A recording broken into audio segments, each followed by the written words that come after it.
এয়া চাওকচোন ইমান যে ডাঙৰ আমাৰ চোতালখন এইয়া পদূলি মুখলৈকে সাৰি ল'লোঁ গেটটো আছে ক'ৰবাত তালৈকে সাৰিব লাগিব যিহেতুকে আমি গাঁৱলীয়া মানুহ লগতে পিছফালখনো সাৰি ল'লোঁ তাৰপৰা ভিতৰলৈ আহিলোঁ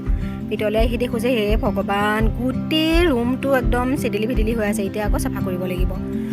তাৰপিছত এনেকৈ লাহেকৈ গোটেই কামবিলাক কৰিবলৈ চাদৰ বান্ধি লৈছোঁ ৰ'ব চাদৰখন এনেকৈ বান্ধি লৈ পেলাই পূৰা কামত লাগি গ'লোঁ আৰু ভাবিলোঁ কি গোটেই ৰুমটো চাফা কৰি লওঁ গাঁৱলীয়া মানুহ ভাঙা চিঙা ঘৰ তাকেই চাফ চিকুণ কৰি নাৰাখিলে আকৌ থাকিও ভাল নালাগে দিয়কচোন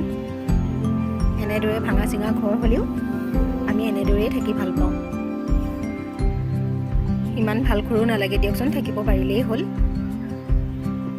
আৰু এনেকৈ গোটেই কামখিনি কৰি ল'লোঁ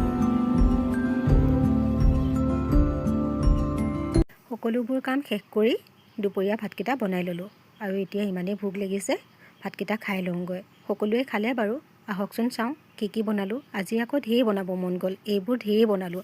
উৰহি ভাজি মছলা বেঙেনা ফ্ৰাই লগত আছে বিট আৰু তিয়ঁহৰ চালাড এফালে আছে পাপৰ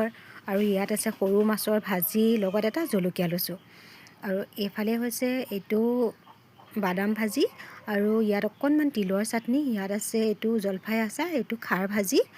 আৰু এয়া হৈছে ধনিয়া পাতৰ চাটনি ইয়াত আছে অকণমান গুড়া মাছৰ ভাজি এনেদৰে মোৰ ভাতৰ কাঁহীখন ধুনীয়াকৈ ভাজি আৰু চাটনি দি বনাই ল'লোঁ আৰু ইয়াত আছে 2 টুকুৰমান পনীৰ এইখিনি আছে দৈ আৰু ক্ৰীম মিক্স কৰি ল'লোঁ ইয়াত লোকেল চিকেনৰ অকণমান জোল লৈছোঁ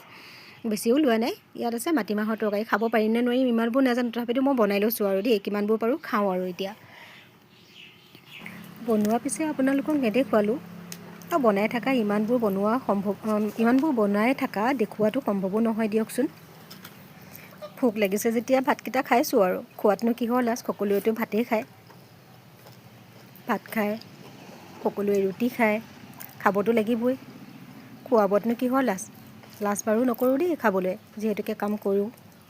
কাম কৰিলেতো ভোক লাগিবই আৰু ভোক লাগিলেতো খাবও লাগিব গতিকে এনেদৰে মই ভাতকেইটা খাই লৈছোঁ